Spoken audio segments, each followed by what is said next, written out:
is Daniel Howat from Next Best Picture. Guys, thank you so much for your time. I've been looking forward to Kneecap ever since I heard the buzz from Sundance.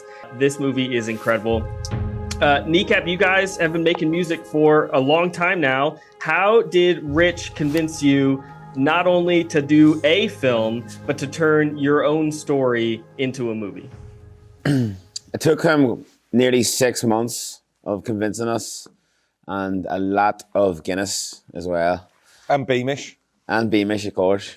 We were a bit reluctant at the start to actually believe that he was interested in making an actual movie, because we'd have people approach us before and they were like wanting to do like documentaries or series, and they live in their mum's basement and don't really have any plans. But I got kicked out of my mum's basement. So. He did, yeah.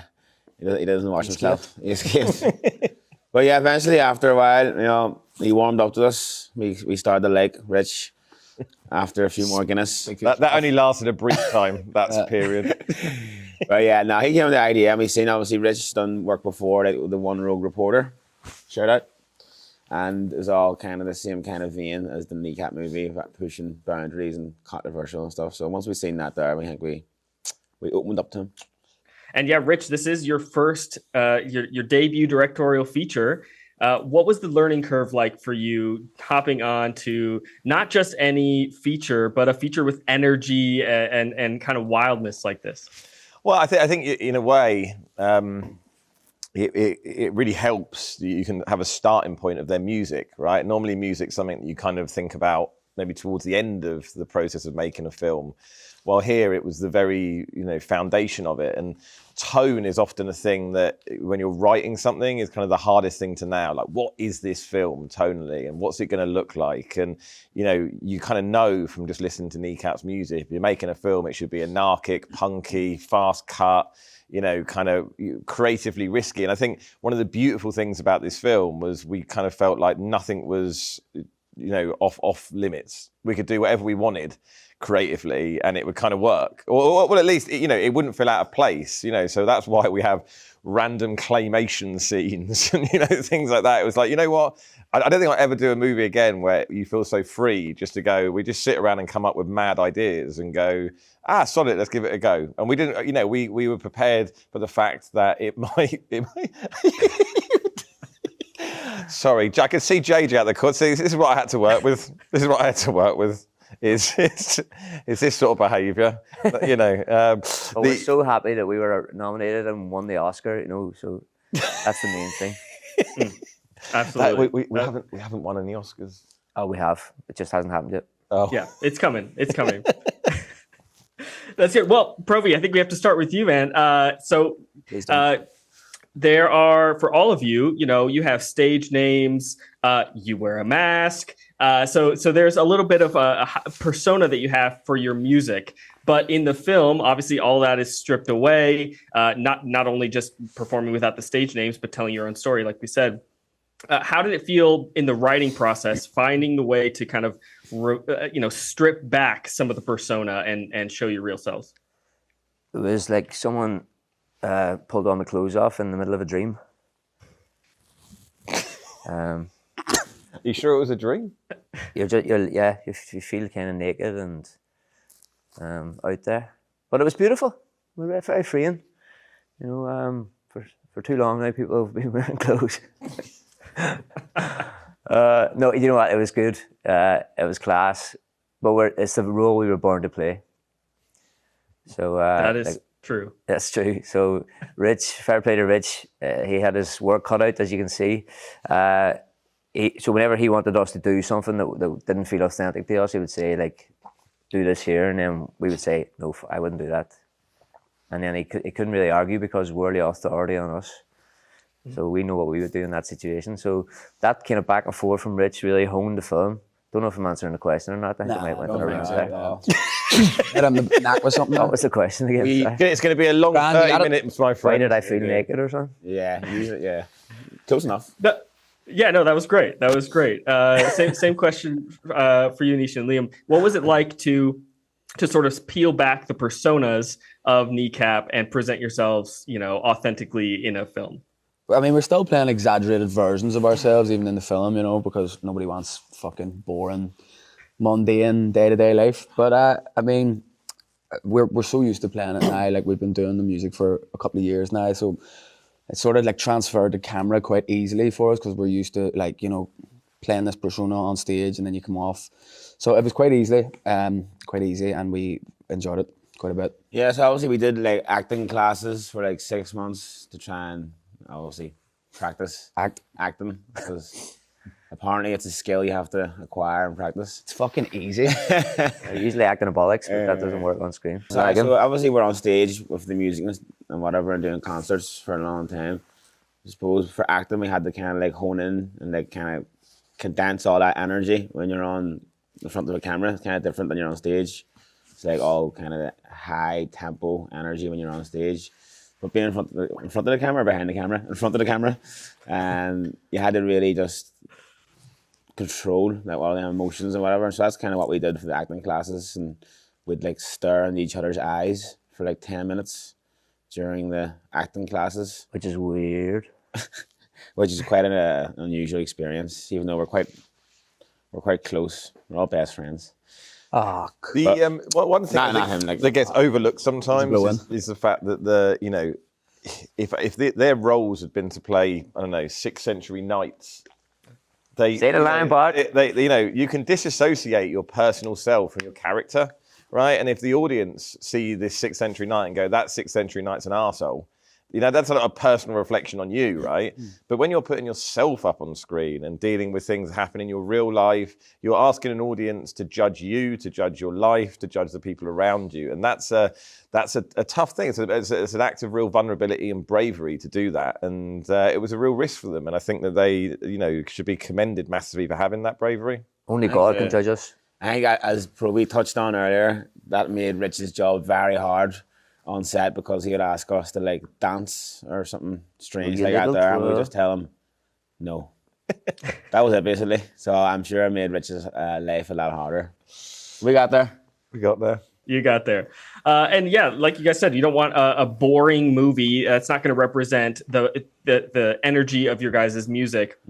Rich, was there, there are so many music biopics and stories of how musicians, their rise and their fall and whatever. Were there specific cliches that you guys really wanted to avoid in your version of a music biopic?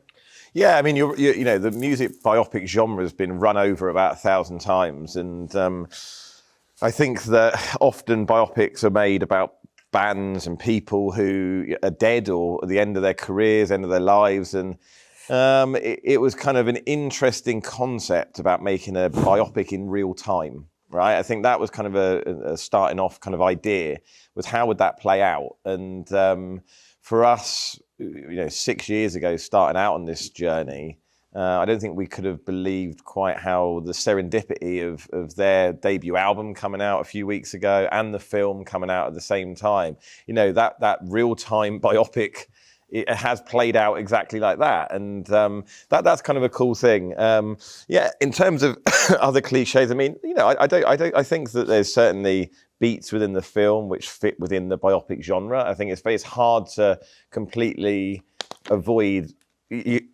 every sort of cliche. I think you have to be very conscious of them and try and subvert them where you can. But it's very difficult to completely remove yourself from anything involving the biopic genre. But I think that sometimes we overtly nod to it. Do you know what I mean? We have some fun sort of playing with it and kind of doffing our cap a bit. And not just biopic things. I mean, films that influenced the style of Kneecap and, Train Spotting. There's a very overt reference, JJ climbing into a bin, and that's the worst toilet in Scotland, or Lahaine in this famous mirror shot in Lahaine with the gun. We do that with JJ again, putting the balaclava on, and these are sort of things I enjoy, the meta-ness of kind of referencing films that I liked and influenced me. I think that's all kind of the fun of cinema. Not everyone likes to do that, but I just I'm a big believer, nothing's new under the sun. He named his daughter after one of the favourite films as well. She's called Trainspotting. Yeah, so one of my daughters is called Amelie, And the other one, and she got a bit annoyed by the fact that she's like, why did you name her after one of your favourite films and you didn't call me after one? And I said, I don't think Train Spotting would have been a name that you particularly want, to be honest, love. So That's good. Well, guys, as you were, writing the script and first of all being convinced to make the movie and all those things, I'm sure conversations over pints can only feel, so real. They can kind of feel like talk at a certain point. Was there a moment you guys remember where, you've all of a sudden you flash forward a few years and you have Michael Fassbender and a crew and a Sundance premiere? Was there a moment you guys remember this feeling like, oh, we're making a real movie? This is for real. I think maybe the day before filming, we all arrived because the first bit of filming was in Dundalk, so we had to travel to stay in this hotel, and all the cast and crew were all in the hotel lobby having a drink before bed to start the film the next day. That's when it really sunk in that actually, fuck, there's no escaping this now. And we stayed off the drink for 2 months to try and be healthy and try to look like we're in good shape. But unfortunately, the night before the first day on set, we were staying in a hotel with a late bar, and we drank for the first time in 3 months, and we were the most hungover we've ever been on the first day on set. We were so close. I was ecstatic about this, obviously. Maybe if anybody can spot it in the film. It really lent itself to the scene as well, because they were supposed to be out of breath and after digging this massive hole, so it came across on camera that they were so fucked. Yeah, we done it on purpose. Yeah, that's method actors. We suffer for our art. Meth head actors. Amazing. And Amazing. Rich has a wee story. Whenever we got on the plane, the WhatsApp group. Yeah, I mean, we were flying over to LA last week, and I looked at my phone, and when we first met, I set up a WhatsApp group just to kind of talk about the film and kind of plan things. And that was set up in December 2019, and I called that WhatsApp group "Kneecap Goes to Hollywood" as a little joke. And so it was kind of crazy to be sort of flying across to Hollywood with the film. With kind of, life is weird like that. You know what I mean? Now we've won an Oscar and everything. It's brilliant. It's amazing. It's amazing. Yeah. And Naoise, you're not just acting for the first time. You're acting opposite somebody like Michael Fassbender. And in what ways did acting opposite Michael help you up your game? Yeah, it was a bit daunting at first to be obviously acting beside Fassbender. He's quite well experienced in the acting world, I hear. He's an up-and-comer. He's going to be big. He got his big break in this film. Yeah. He was absolutely starstruck when he met us, but after that, he got used to seeing us around the place. So, will you relax, man? It was actually, I think our acting coach, Kieran Lagan, would say, the better the actor in front of you, or whoever you're acting with, the easier it is. And he was very chilled out in his approach to acting, and he would just kind of switch as soon as the scene started. And he's very complimentary as well after each scene. Yeah, it was actually easier nearly that he was that good, and it made it a lot easier on me. I don't know why, I don't know how, but it worked out. Well, I mean, it was a bit daunting in case it was shit, in case I didn't come off too well there. I'm sitting there beside Michael Fassbender there, it doesn't look too good. Could have been awkward. Could have been pretty awkward. Everybody up their game when he was on set, cast, crew, everybody. The catering got incredible. As soon as Fassbender came on set, we got real forks and knives. It wasn't just beans on toast anymore. Yeah, real plates, and no more spam. It was straight up gammon. Wow, I'm an eggs amazing. and beans. Well, one thing we haven't talked about in the interview so far is the Irish language. Obviously, that is so deeply important to you as a group and also the film. JJ, you've talked about how you were so passionate about teaching the Irish language before your music career, before forming Kneecap. Do you feel like you've been able to do more for the Irish language through Kneecap than you were as a teacher? Yeah, this is something I reflected on the years kind of after leaving the teaching, or not leaving, but being kicked off the side of the ship. Sacked. When I was in the school, I really enjoyed it, and teaching Irish to people was something I was very passionate about, and a lot of the people I taught went on to become teachers then as well, which is brilliant for me. And then Shows how old he is. I was able to think then, though, that I've done my job in that teaching aspect. But now you can see that there's a lot more people being reached, not just people in Ireland, but outside of Ireland as well. And a lot of people are looking introspectively now at their own cultures, their own language, starting to question their identity and digging into who they are and where they come from. And a lot of these indigenous languages can be lost, and when they're lost, they're gone forever, and they're not coming back. This monolingual society and not serve anybody. It's capitalist, globalist. I think it's just going to make us all fucking wear grey suits and walk off just end of the world into death.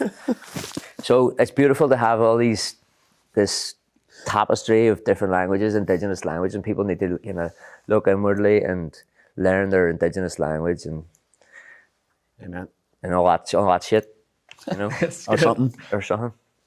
Have you been helping Rich learn the Irish language as well? Yeah, he's it's very hard to teach him Irish now, I must say. Can't even teach him English. Can you say the name of our first song? Keta? Fuck me, we know him for years and he still can't say But it. in English Our accent, biggest doesn't song, he still Isn't can't that say better? I it. used to say Certa. That's an improvement. Keta? No, Rich went to Irish language classes and he really upped his game for the film, you know. So No, he didn't. No, yeah. We needed In fairness, also have the Rich Rich did as well. he went to Irish classes and he did. I got my Fonya. Yeah, it's like Fonya. your first level like Irish qualification, I'd call it. I mean, he speaks more Irish than most Irish people. Yeah, and he made a big effort, and like it helped on set as well. We had like a lot of the crew members spoke Irish as well, so it was nice to have that on set. You know, a mix of people who spoke Irish and didn't. And Rich obviously made a big effort trying to learn Irish because he's from England. Don't hold it against him. And so it's very hard for him to learn Irish. he's an English cunt, but he's our English cunt. Beautiful, beautiful. Beautiful. And I'm not hearing a bad word said about him. I think we might have a record in our film. I'd like someone to check it for most uses of the word cunt. Can't say that on American TV. Don't worry, this is for the internet. You can say whatever you want. Yeah. There must be a Guinness Book of Record out there that's hard for the claiming. Can we get that? Someone bring it up on the screen, please. Somebody say Yeah, again. I'll fact check that. Most cunts ever in one movie, please. Thanks. Three biggest cons. I'll do some research.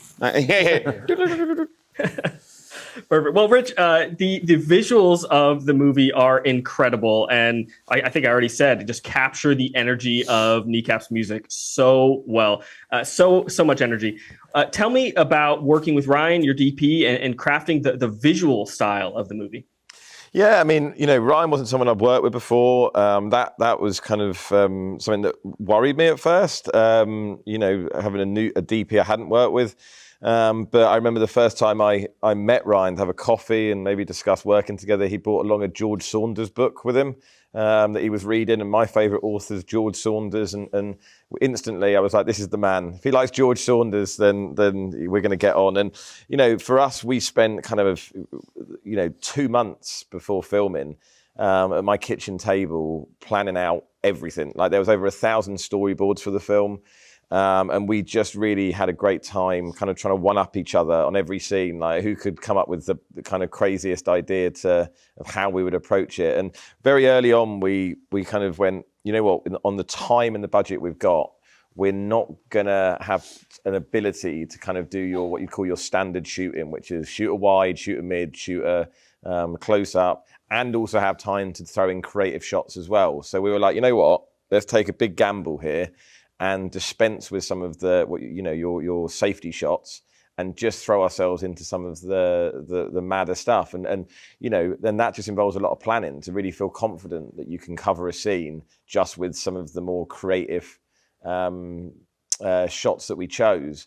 And it could have been a disaster, but actually, it all worked. We went into the edit and kind of handed over the storyboards and said the first cut of the film was just the storyboards, and it worked, right? So not a huge amount changed from the storyboards to the film you see now, and I think that is that's not always the case. You know what I mean? Things get ripped apart and Frankenstein back together to make things work, and I'm very proud that our film kind of hung together as we first envisaged it in the way that it did. It was kind of a cool thing.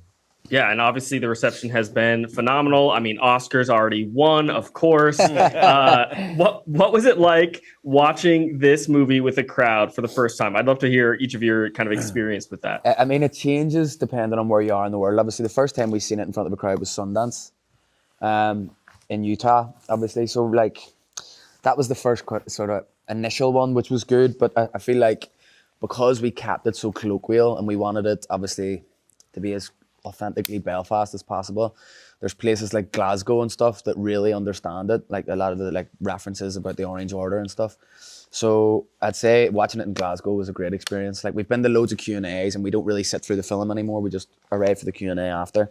But myself and Móglaí went and sat in at the screening in Glasgow, and it was like a fucking concert. They were on the chairs and everything. Like it's one of those cities where it really landed well, which we knew it would have. So it was a privilege. Yeah, and in New York, we went to Tribeca Film Festival. You know, Robert De Niro from Shark Tale, and he runs it.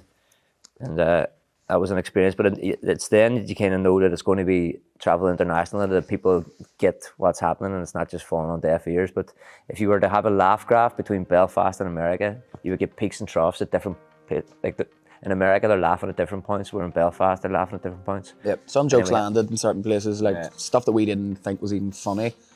The Americans laughed at, but then again, Americans are laughing at anything.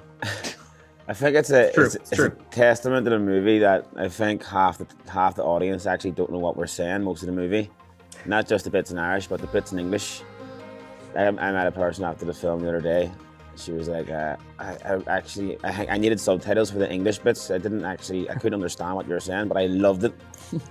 Yeah, but because people don't understand it the first time round, they go and see it like 4 or 5 times, which is good for sales. Good for the Oscars. That was the plan all along. Make people have to go to the cinema twice. We don't usually talk this quickly and incomprehensibly.